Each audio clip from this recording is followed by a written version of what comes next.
Livro Divinos Rivais, Parte 3, As Palavras Entre Nós. Leitura da Isma Vaz para Clube do Livro. Capítulo 32. Fumaça nos olhos. Iris se mexeu. Estava com o rosto esmagado contra a terra revirada e sentia gosto de metal quente na boca. Ela se endireitou devagar, o capacete torto na cabeça. Soldados passavam correndo por ela. Fumaça espiralava a luz dourada. Havia estalidos incessantes que faziam seu coração dar pulos constantes e o corpo se encolher. Ela se sentou, se esticou para a frente e cuspiu a terra e o sangue da boca, passando as mãos pelas pernas, pelo tronco e pelos braços. Tinha alguns arranhões nos dedos e nos joelhos e um corte comprido no peito, mas estava praticamente incólume, apesar dos estilhaços de metal cintilando no chão. Kit! Ela tinha virado a esquina antes da explosão da granada, mas ela não sabia se ele tinha feito o mesmo.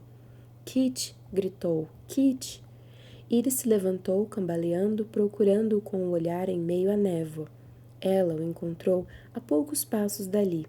Estava caído de costas, de olhos abertos, como se através da fumaça enxergasse até as nuvens. Iris engoliu um soluço e caiu de joelhos ao lado dele. Estava morto? Sentiu o peito doer ao pensar naquilo. Não suportaria, percebeu, ao passar as mãos por seu rosto e por seu peito. Não suportaria viver em um mundo sem ele. Kit!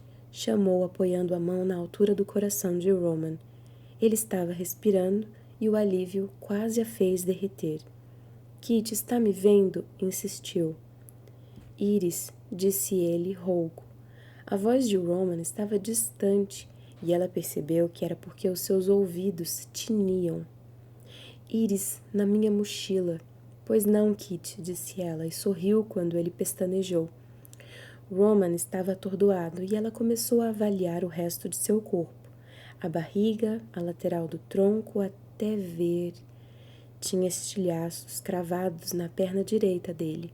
A destruição parecia concentrada principalmente na parte externa da coxa e da panturrilha e ao redor do joelho, mas as feridas sangravam consistentemente. Era impossível determinar quanto sangue ele já tinha perdido.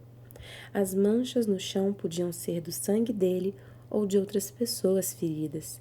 Iris respirou fundo, tentando se acalmar. Tudo bem, Kit, disse, e encontrou o olhar dele. Você está ferido. Parece que principalmente na perna direita, mas precisamos chamar um médico. Você acha, Iris? Minha mochila, interrompeu ele, buscando-a em vão com as mãos.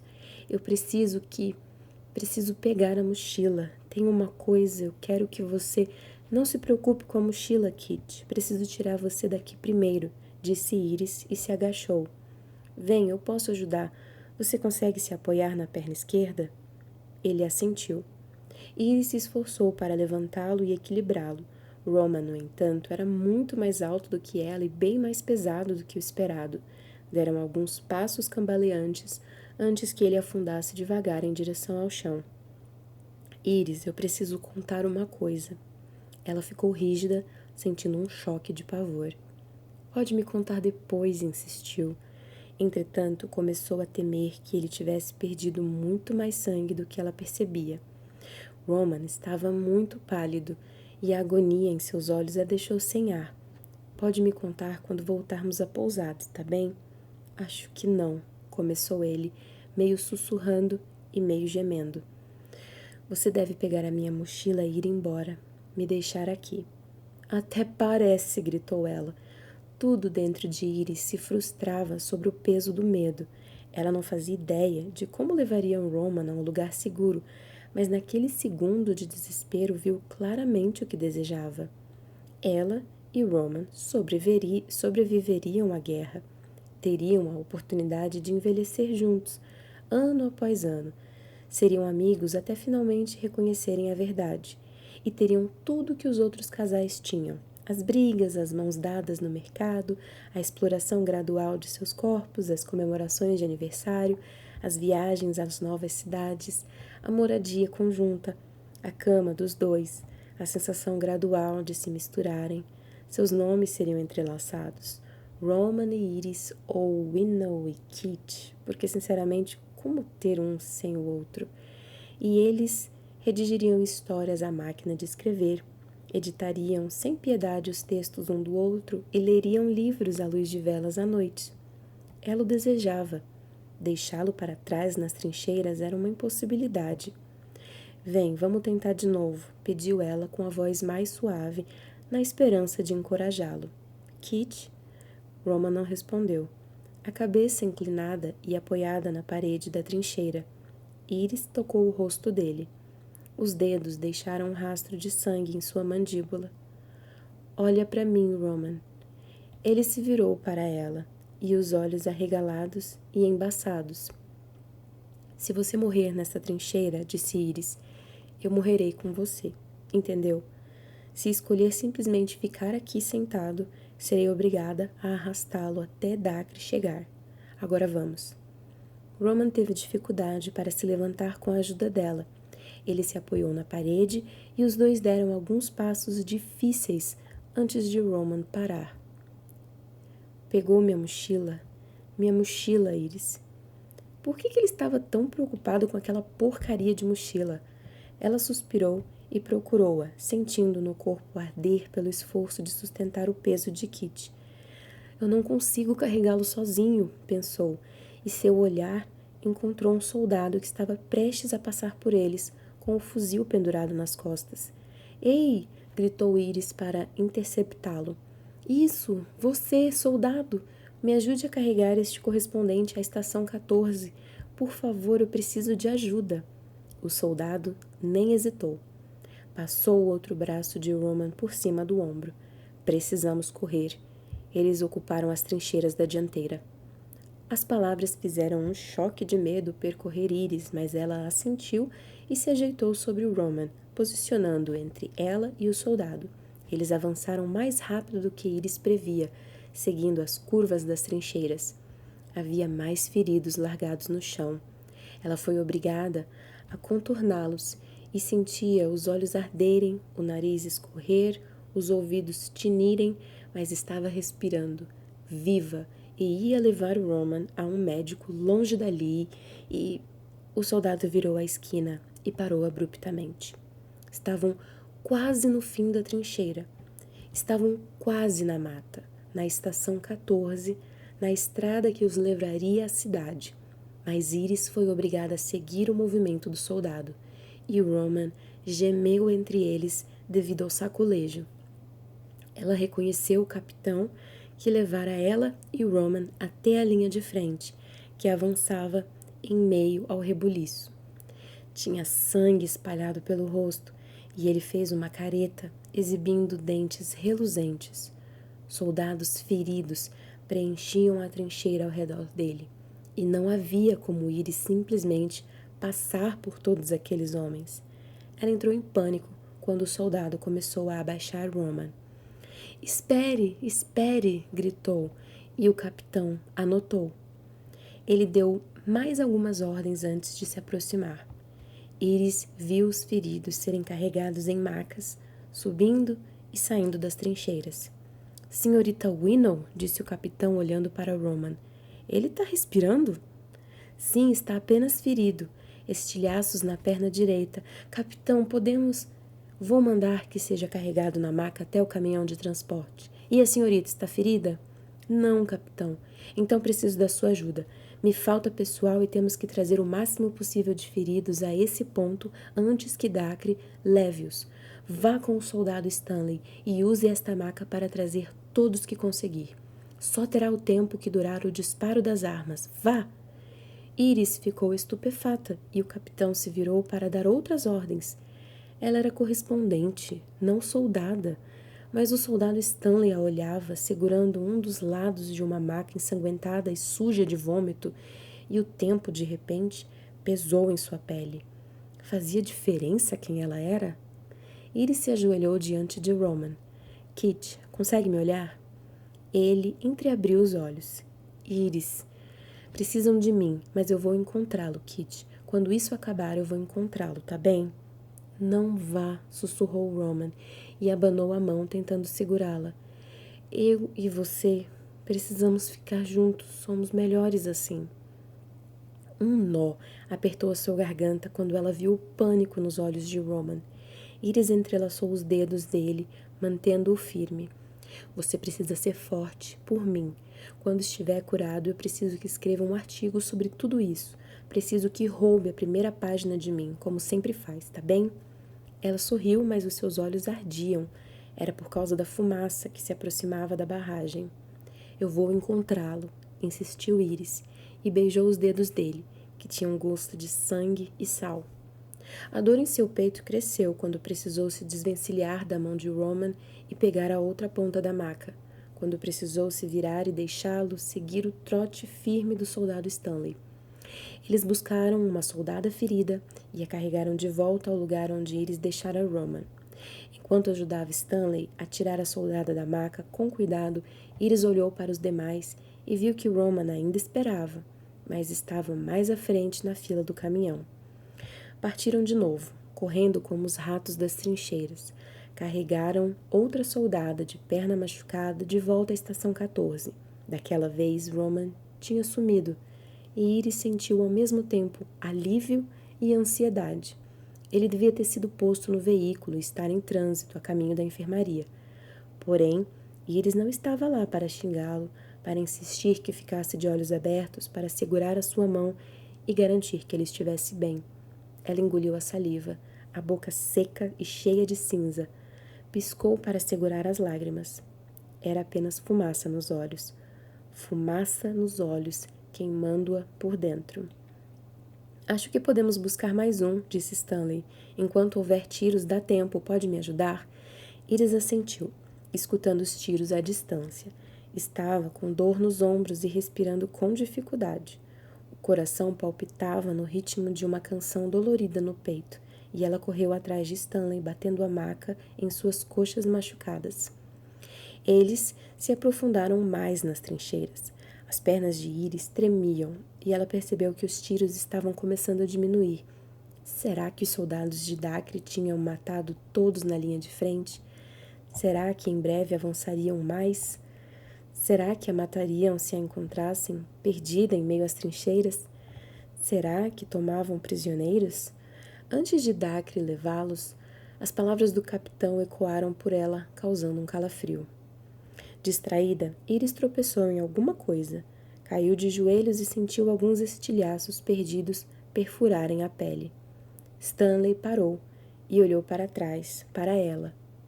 Levante-se, disse ele, e de repente soou assustado, porque os tiros iam morrendo. Iris mal o escutou, mal ouvia o silêncio fantasmagórico que voltava ao mundo, porque ali, no chão, estava uma bolsa de couro igual a que ela carregava, gasta, salpicada de sangue, pisoteada por inúmeras botas. A mochila de Roman. Iris a pendurou no ombro, ao lado da própria mochila, e sentiu o peso nas costas ao se levantar.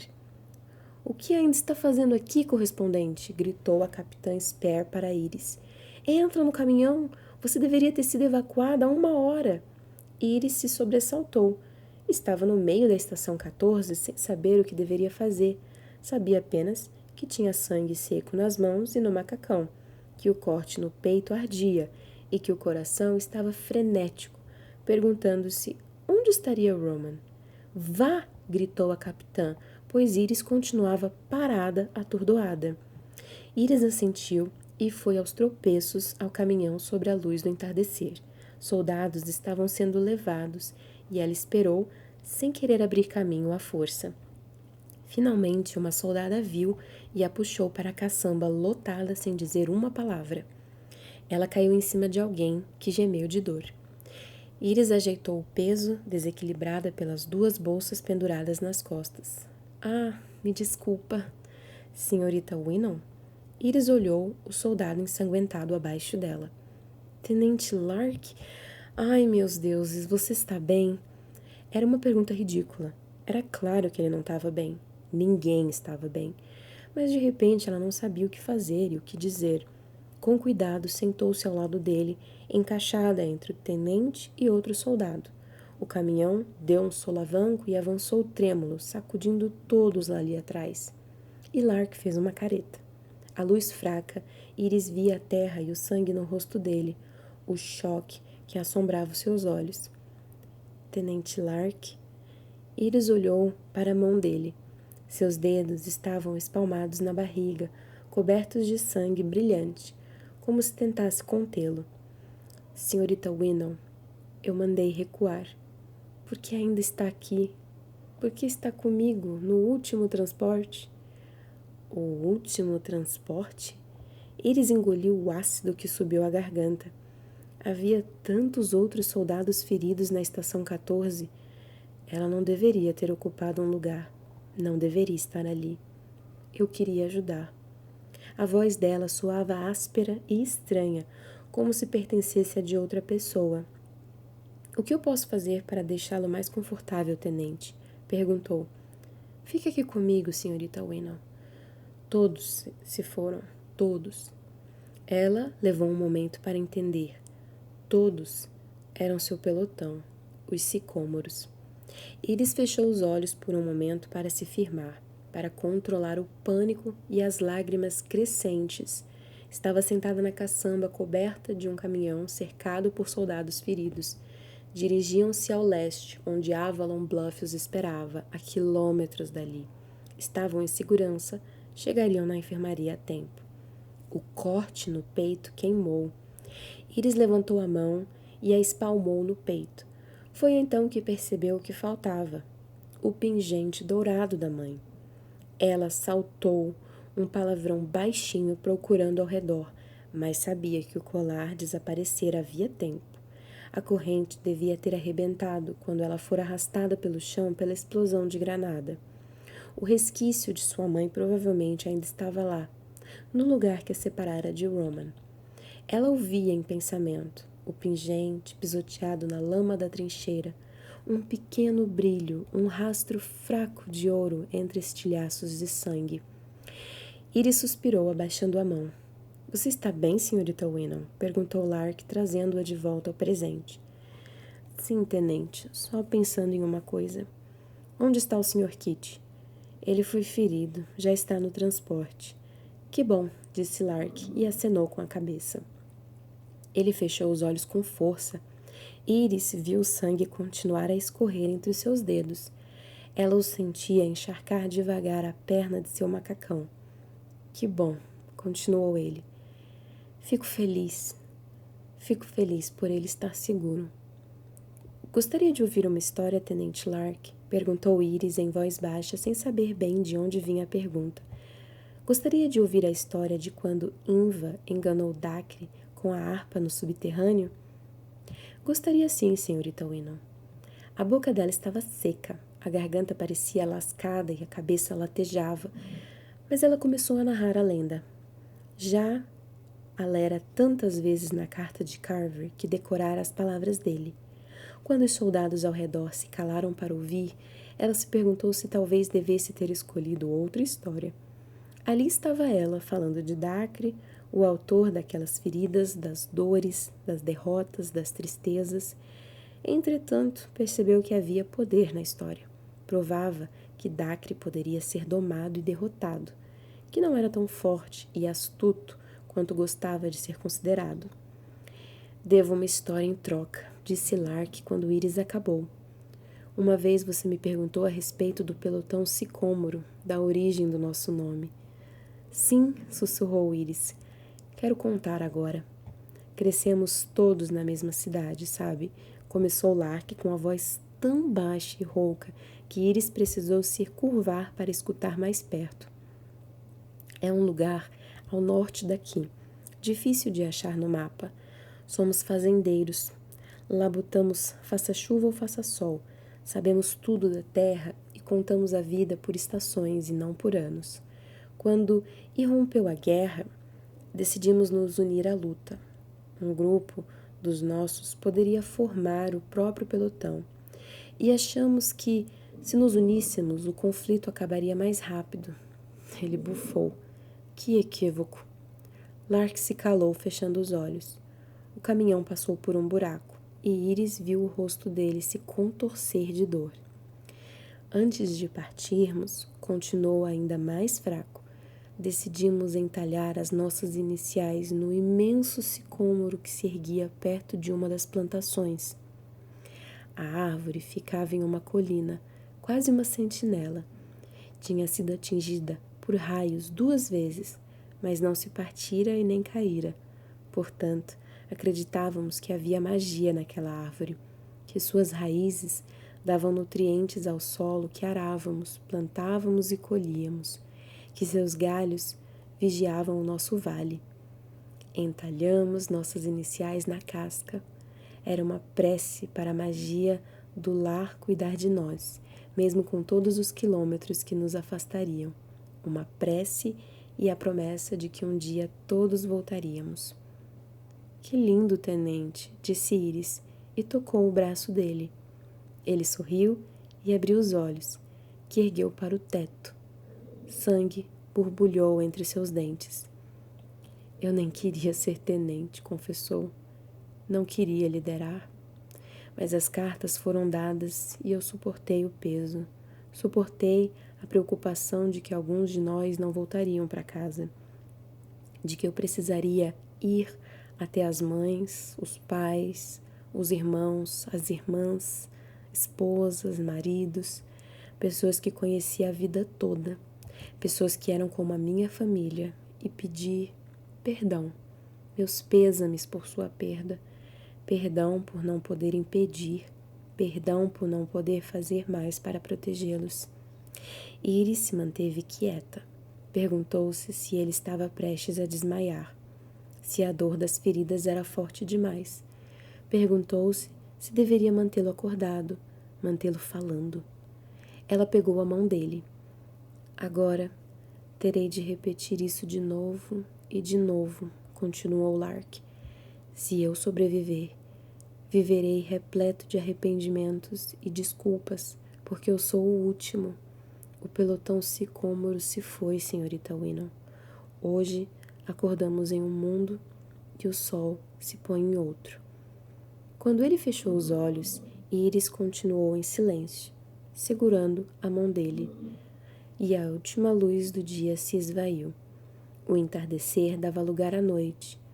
Antes, ela teria temido os cães de Dacre e seu possível ataque, mas não havia mais nada a temer. Restava apenas o luto, afiado e exposto.